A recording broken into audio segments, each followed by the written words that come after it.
बिस्मिल्लाहिर्रहमानिर्रहीम। Dear students, myself Mohsin Hanif और मैं MK प्रिपरेशन के प्लेटफॉर्म से आपसे मुखातब हूँ।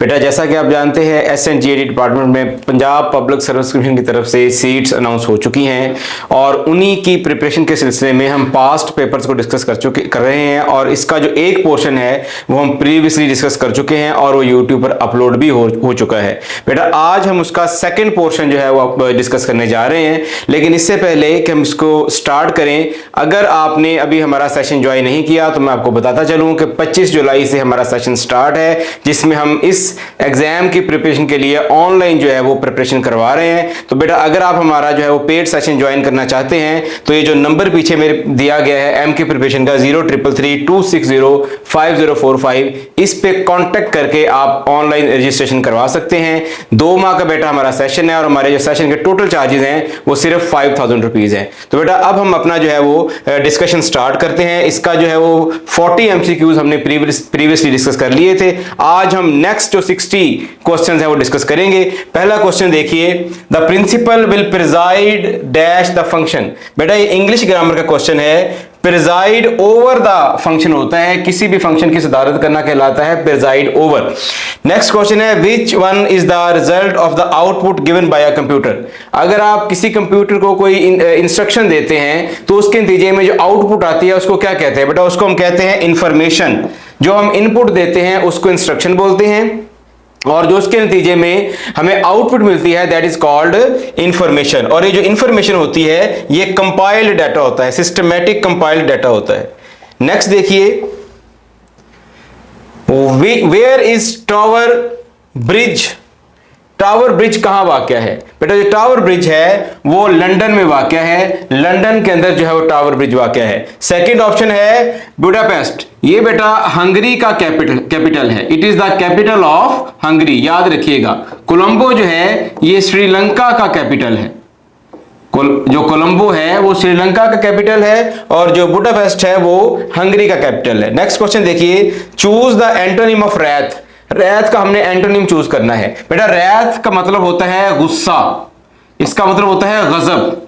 इसका हम देखते हैं कि एंटोनिम क्या बनता है। ऑप्शन ए है सॉलस। सॉलस कहते हैं रिलीफ को। सेकंड ऑप्शन है पीस, इसको बोलते हैं अमन को। डिलाइट बोलते हैं खुशी यानी जॉय। और डी है नॉन ऑफ दीज। तो बेटा, इसका जो राइट ऑप्शन बनता है रैथ का जो एंटोनिम है दैट इज डिलाइट। खुशी जो है वो गुस्से या गजब का एंटोनिम है। नेक्स्ट क्वेश्चन देखिए, अ person who can neither read nor right. एक ऐसा शख्स जो लिख पढ़ नहीं सकता उसको हम बोलते हैं illiterate. That person is called illiterate. B option ठीक है इसका। नेक्स्ट क्वेश्चन है, an application program that allows a user to set page number and spell check of document is known as. ऐसा प्रोग्राम जो है जो स्पेल चेकिंग करता है बेटा उसको हम नाम देते हैं वर्ड प्रोसेसर का। उसका नाम है वर्ड प्रोसेसर। चार्ली इसका, सी इसका राइट ऑप्शन है। नेक्स्ट क्वेश्चन देखिए, अ person who has unusual habit is called. ऐसा पर्सन जिसकी जो हैबिट्स हैं वो अनयूजुअल होती हैं, अजीब होती हैं, रूटीन से हटकर होती हैं, उसको बोलते हैं एक्सेंट्रिक। एक्सेंट्रिक कहते हैं अजीब शख्स को। सेकंड ऑप्शन है माइजोगाइनिस्ट। जो माइजोगाइनिस्ट है ये एक ऐसी औरत को बोलते हैं, ऐसे शख्स को बोलते हैं जो वीमेंस को हेट करता है। A person who hate women is called misogynist. Charlie option है मीजोगैमिस्ट। ये ऐसा शख्स जो शादी से नफरत करता है उसको मीजोगैमिस्ट बोलते हैं। और डेल्टा जो है वो नन ऑफ दीज। तो बेटा, जो राइट ऑप्शन बनता है ऐसा शख्स जिसकी हैबिट्स अनयूजुअल होती हैं that is eccentric. Next question है, guess the closest possible meaning of the given idiom from the option. A pipe dream. Pipe dream किसे बोलते हैं? बेटा, पाइप ड्रीम का मतलब होता है ऐसा ख्वाब, ऐसी ख्वाहिश जो कभी पूरी ना हो सके, उसको हम बोलते हैं पाइप ड्रीम। तो बेटा, ऑप्शन ए देखिए, नाइटमेयर। नाइटमेयर कहते हैं खौफनाक ख्वाब को। खौफनाक ख्वाब को हम नाइटमेयर कहते हैं। डे ड्रीम कहते हैं ख्याली प्लाव पकाना। An unending dream. An unending dream भी इसका नहीं बनता, यानी कभी खत्म ना होने वाला ख्वाब। जो पाइप ड्रीम है इसका मतलब होता है कभी ना पूरा होने वाला ख्वाब। तो राइट ऑप्शन है none of these. A hope or plan that never comes true. ऐसा ख्वाब जो कभी भी पूरा नहीं होता। नेक्स्ट क्वेश्चन देखिए,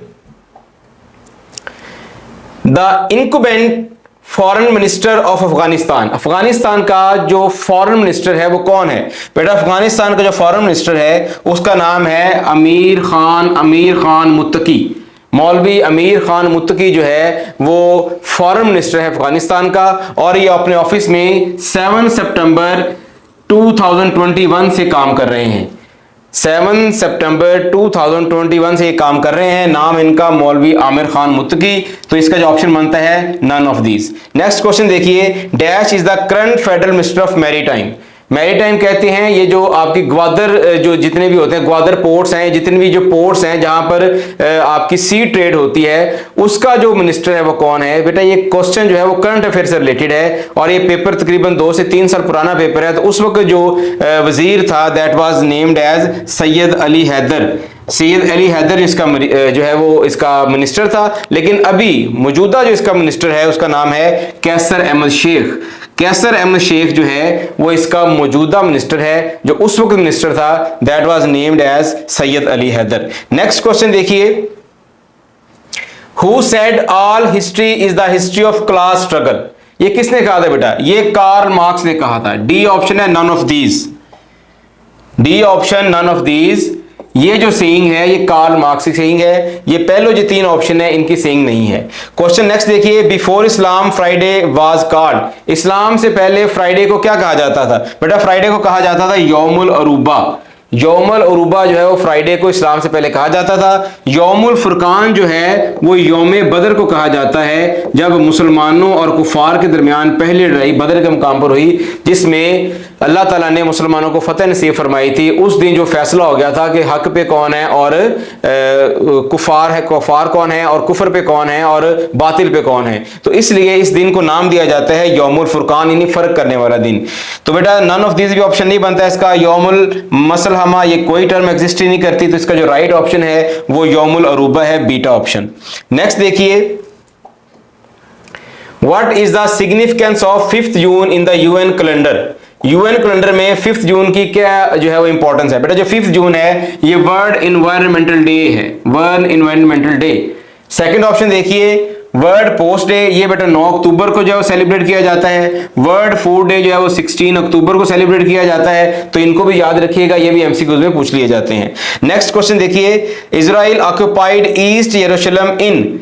इसराइल ने यरूशलेम के ऊपर कब कब्जा किया था? तो बेटा ये 6 डे वॉर हुई थी 1967 के अंदर। इसको अरब इसराइल 6 डे वॉर भी कहा जाता है। तो इसका जो राइट ऑप्शन बनता है दैट इज अल्फा 1967।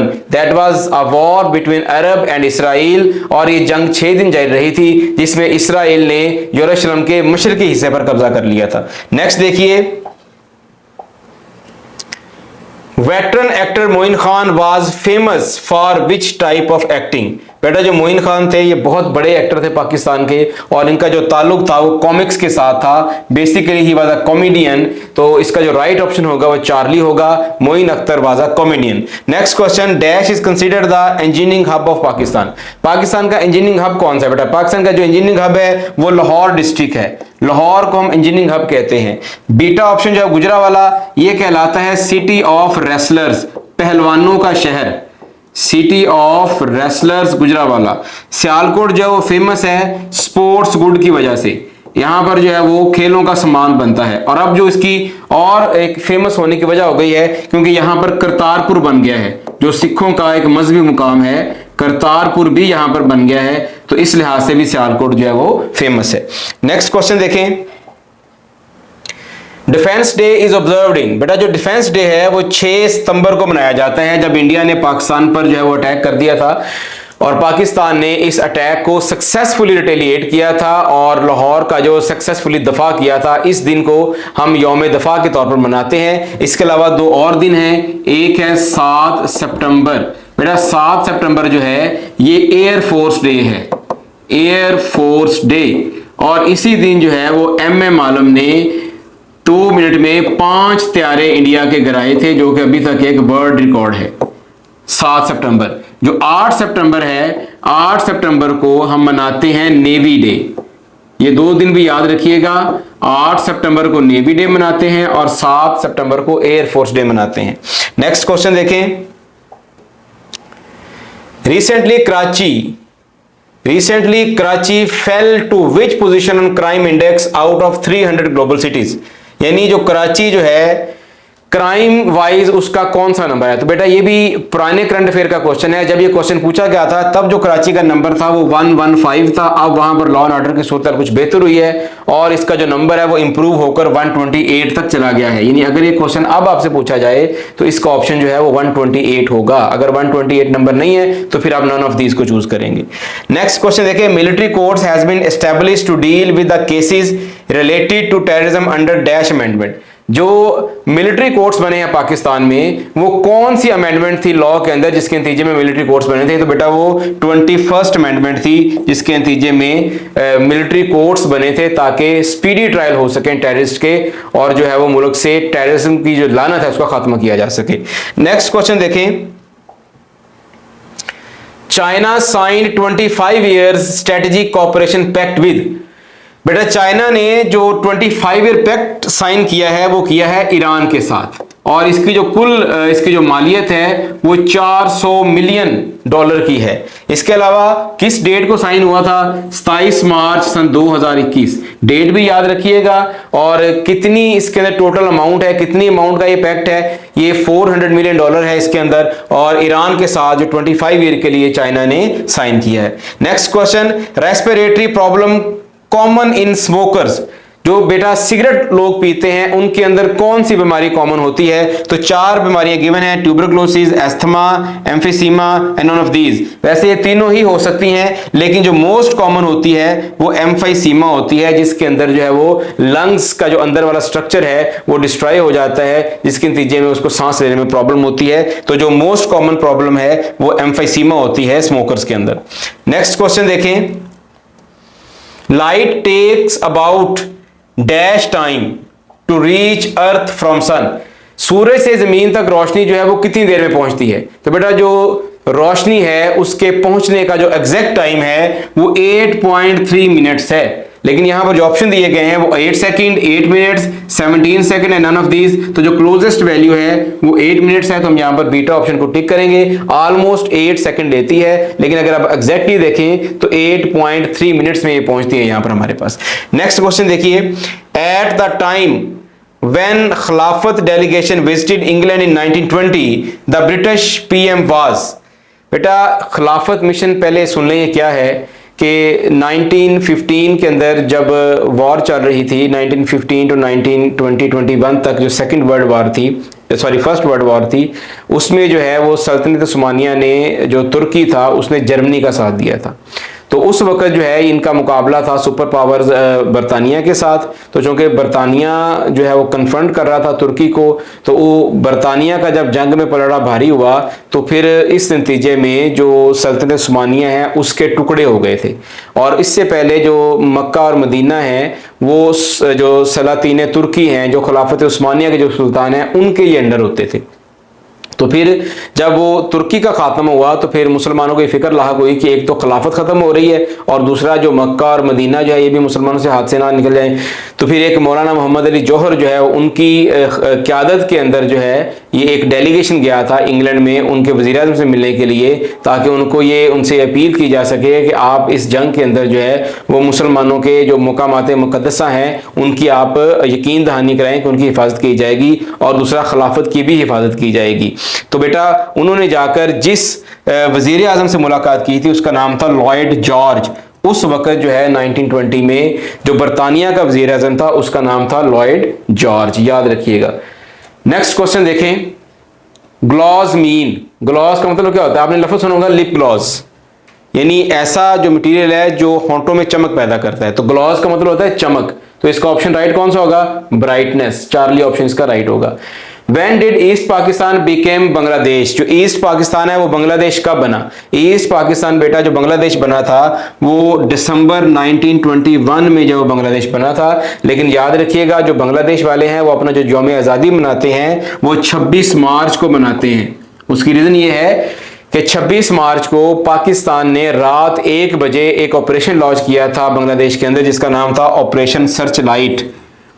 जब ये ऑपरेशन लॉन्च हुआ तो उसी वक्त एक रेडियो से न्यूज़ अनाउंस हुई थी, जो कि शेख मुजीबुर रहमान की आवाज़ में थी कि आज से आप आज़ाद हैं, बांग्लादेश का क़याम वजूद में आ चुका है। और पाकिस्तानी फ़ौज को उसने गासिब फ़ौज करार दिया था कि ये वो फ़ौज है जिसने गैर कानूनी बांग्लादेश पर कब्जा किया हुआ है, तो इसको निकालने के लिए आप एफर्ट करें। तो इस ऐलान की रोशनी में बांग्लादेश वाले ये मानते हैं कि जो हमारी आज़ादी का ऐलान है वो 26 मार्च को हुआ था, इसलिए वो 26 मार्च को अपना इंडिपेंडेंस डे मनाते हैं। वैसे जो पाकिस्तानी फ़ौज है उसने 16 दिसंबर 1971 को सरेंडर किया था इंडियन फ़ौज के आगे, तो उसके बाद जो फिर बांग्लादेश जो आज़ाद हुआ था। नेक्स्ट क्वेश्चन देखें,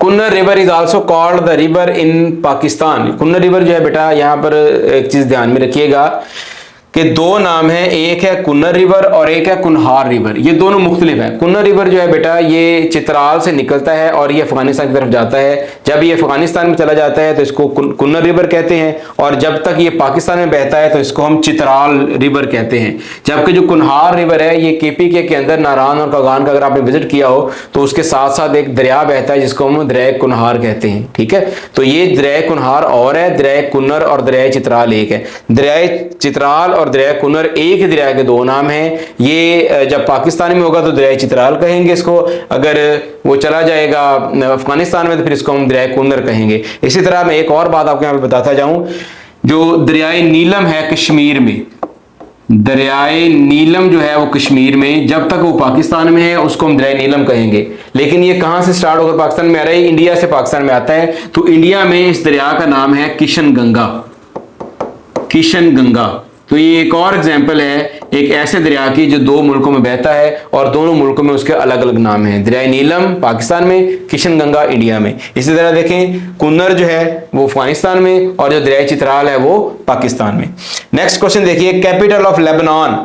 लेबनान का कैपिटल कौन है बेटा? लेबनान का जो कैपिटल है वो बैरूत, और बैरूत को हम पेरिस ऑफ मिडिल ईस्ट भी कहते हैं, याद रखिएगा, पेरिस ऑफ मिडिल ईस्ट।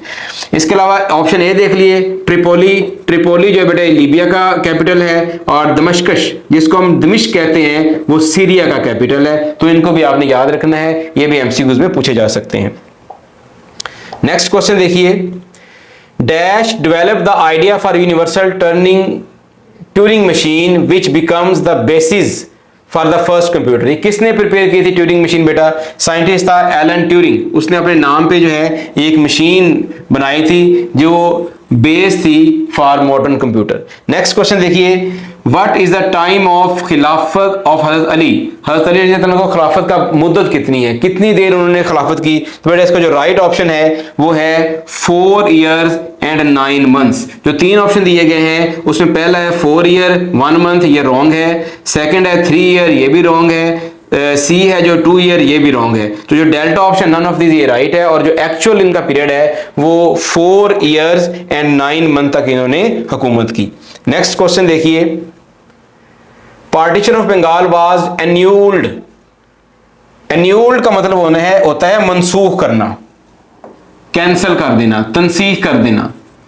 1905 में जो अंग्रेज थे उन्होंने सूबा बंगाल जो कि बहुत बड़ा था उसको इंतजामी लिहाज से 2 सूबों में तकसीम कर दिया गया, एक मशरकी बंगाल और एक मगरबी बंगाल। उसको हम हिस्ट्री में तकसीम बंगाल के नाम से याद करते हैं। लेकिन जब बंगाल की तकसीम हुई तो वहाँ के लोगों ने एक रिएक्शन दिया और एक मूवमेंट चलाई, जिसके नतीजे में 6 साल बाद यानी 1911 में उन्होंने इसको एन्यूल कर दिया, इस तनसीख को वापस ले लिया और दोबारा से बंगाल को कंबाइन कर दिया।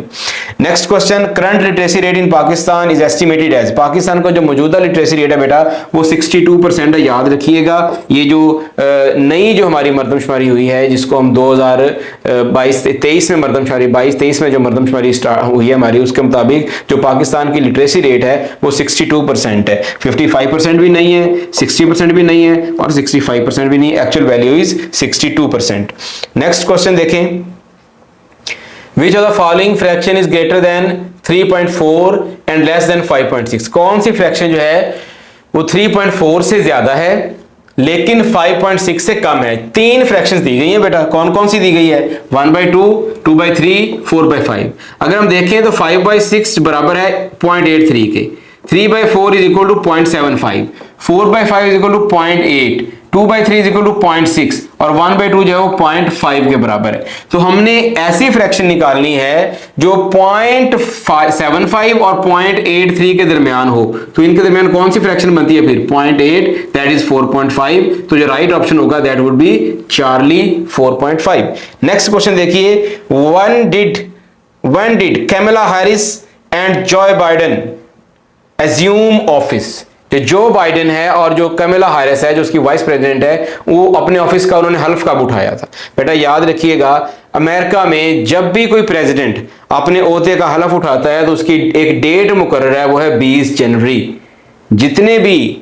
जितने भी प्रेसिडेंट आए हैं उन तमाम की जो डेट है ऑफिस ज्वाइन करने की वो 20 जनवरी होती है, याद रखिएगा। ये पाकिस्तान की तरह नहीं है कि इलेक्शन जो है वो आज होंगे, कल होंगे, कब होंगे पता नहीं कब होंगे, डेट्स आती रहती हैं। वहां पर एक सिस्टम है, डेमोक्रेटिक सिस्टम है। तो वहां पर एक वेल नोन फैक्ट है कि जो भी नया प्रेसिडेंट आएगा वो 20 जनवरी को ही अपने ओहदे का हलफ उठाएगा। ये बात याद रखिएगा। किसी भी सदर का पूछ ले तो आंसर उसका 20 जनवरी है। ईयर कौन सा था? 2021।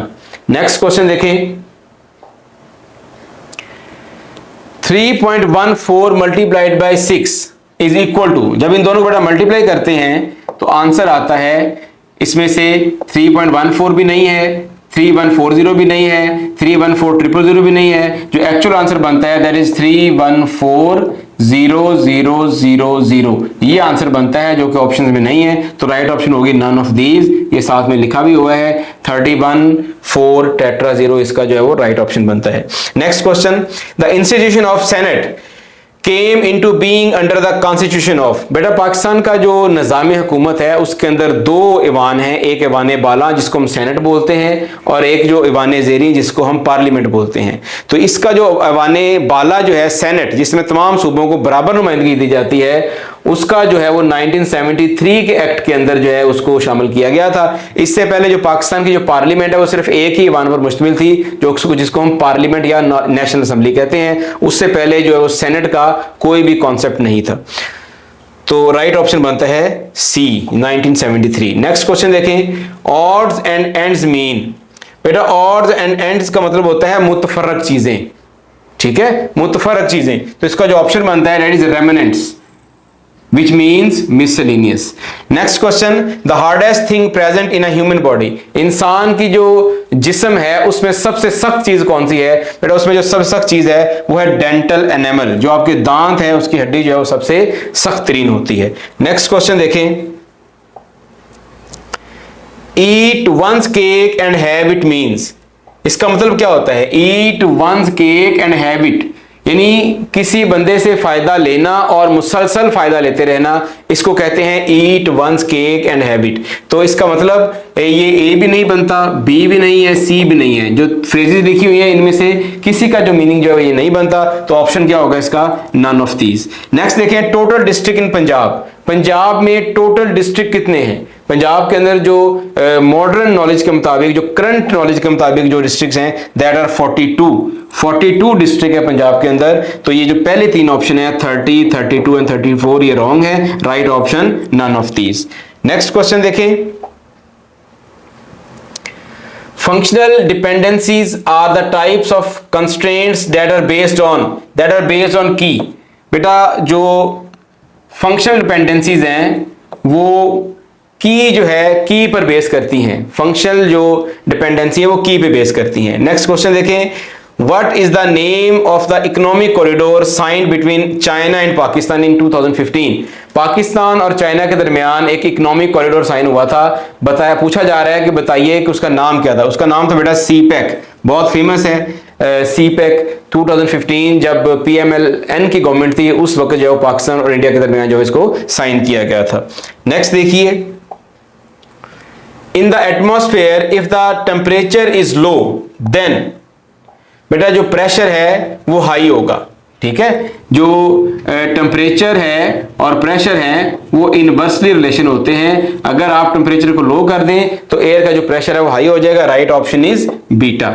Chairman of the council of Islamic ideology, Islamic ideology का जो है वो इस्लामी नजरियाती काउंसिल जो है उसका चेयरमैन कौन है? बेटा इसका जो चेयरमैन है वो है रागिब नईमी, अभी रिसेंटली बने हैं। इससे पहले किबला याद साहब थे और उससे पहले जो है मौलाना शरानी साहब थे। ठीक है, तो जो अभी जो रिसेंटली जो चेयरमैन है इस्लामिक आइडियोलॉजी काउंसिल, इस्लामी नजरियाती काउंसिल के, वो रागिब नईमी साहब है। इसमें मैं बता दूं आपको कि इस्लामिक जो आइडियोलॉजिकल काउंसिल है, इस्लामी नजरियाती काउंसिल, इसका काम क्या है? मुल्क में जो भी कानून साजी होती है उस कानून साजी को भेजा जाता है इस्लामिक आइडियोलॉजिकल काउंसिल के पास कि देखा जाए कि क्या नया बनने वाला कानून जो है वो इस्लाम और शरिया से मुतसादम तो नहीं है।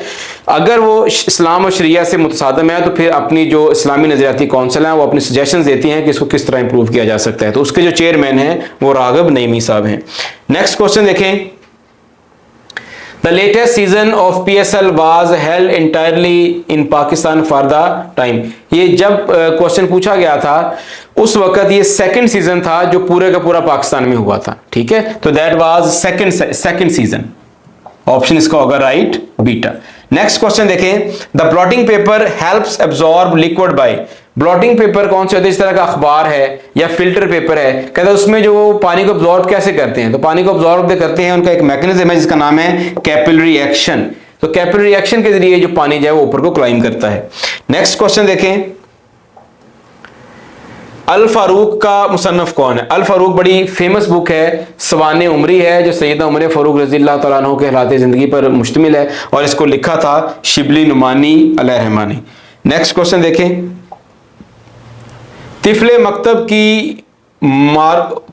मकतब उर्दू की मारूफ तरकीब है, इसका मफहूम क्या है? तिफले मकतब कहते हैं ऐसा बच्चा जो खेल कूद में मशगूल हो, जिसको जो इमेच्योर हो उसको तिफले मकतब कहते हैं। इमेच्योर कह सकते हैं आप, ठीक है, यानी खलंडरा बच्चा। क्वेश्चन देखिए सेकंड। शेर में किसी शख्स, मुकाम या वाक़े की तरफ इशारा किया गया, क्या कहलाता है? अगर किसी शेर में किसी वाक़े की तरफ इशारा किया जाए तो उसको बेटा हम कहते हैं तलमी। जैसे बड़ा मशहूर शेर है गालिब का, इब्ने मरियम हुआ करे कोई, मेरे दर्द की दुआ करे कोई।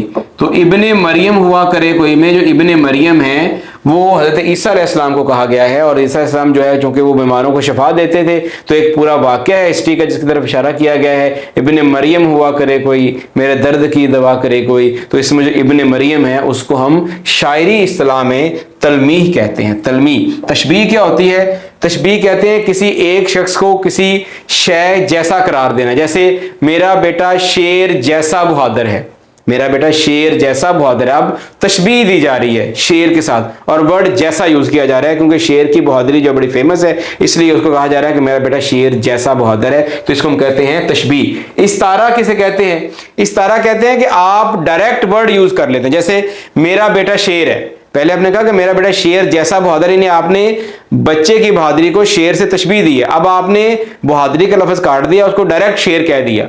तो डायरेक्ट वर्ड यूज कर लेना वो कहलाता है इस्तारा। नेक्स्ट क्वेश्चन देखें।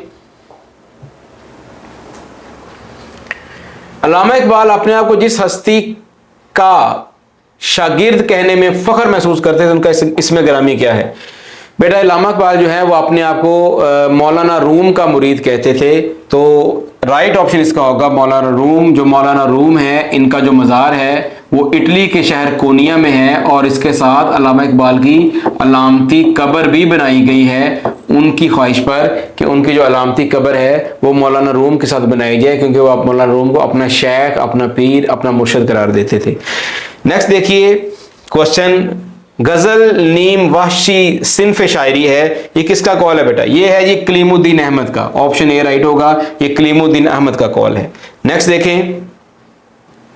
उर्दू शायरी के अलावा मिर्ज़ा गालिब ने किस सिन्फ नसर में नाम पैदा किया है? तो शायरी के अलावा अगर नसर में गालिब का काम है तो वो गालिब के खतूत हैं।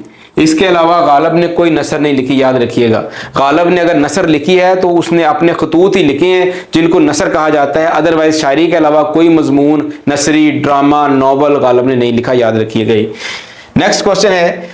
मौलाना मोहम्मद अली जौहर का मदफन किस मुल्क में है? बेटा मैंने अभी आपको बताया पिछले क्वेश्चन के अंदर कि जो मौलाना मोहम्मद अली जौहर है वो जब इंग्लिस्तान गए थे खिलाफत मिशन के ऊपर, तो उन्होंने ये कहा था कि वहाँ पर जाकर बीमार हो गए थे, तो उन्होंने कहा था कि मैं एक गुलाम मुल्क में मरना नहीं चाहता, मुझे गुलाम मुल्क यानी पाको हिंद में दफन ना किया जाए। तो फिर इनकी ख्वाहिश पर इनकी वफात के बाद जो कि इंग्लिस्तान में हो गई थी, इनको फिर जो है फ़लस्तीन में दफन किया गया था। तो इसका जो राइट ऑप्शन है वो है अल्फा।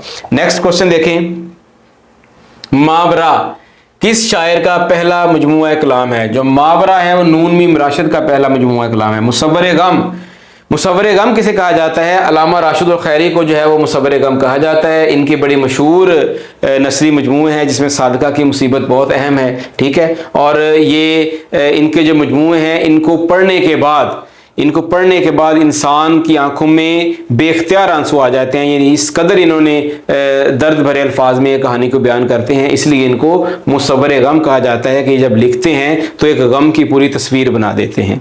नेक्स्ट क्वेश्चन देखें,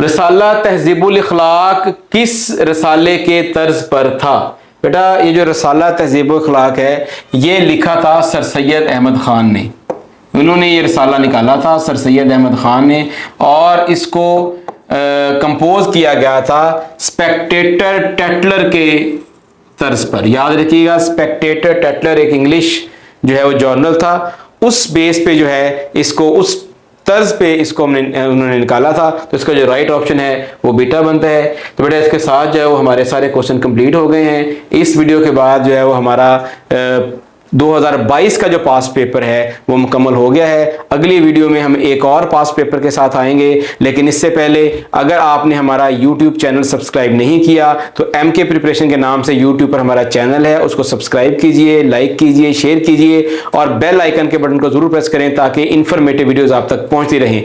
इसी तरह बेटा जो फेसबुक है उस पर भी हमारा पेज है, उसको भी फॉलो करें। और अहम बात मैंने स्टार्ट में भी बताई है, मैं अभी फिर बता रहा हूँ, 25 जुलाई से इन्हीं जॉब्स के लिए ऑनलाइन प्रिपरेशन के लिए हमारा जो ग्रुप स्टार्ट हो चुका है। तो आप उसको ज्वाइन करने के लिए जो नंबर है मेरे पीछे लिखा हुआ है 034244700091, स्टार्ट में जो नंबर है वो और था, वो भी नंबर ऑन है, ये भी नंबर, दोनों नंबर पे आप रब्ता कर सकते हैं। बेटा 2 माह का हमारा सेशन है, 5000 उसके चार्जेस हैं। तो 25 जुलाई से हमारा सेशन स्टार्ट है, जल्द से जल्द ज्वाइन कीजिए ताकि आप इसकी जो है वो मुकम्मल तैयारी कर सकें। मुझे दीजिए इजाजत, अल्लाह हाफिज।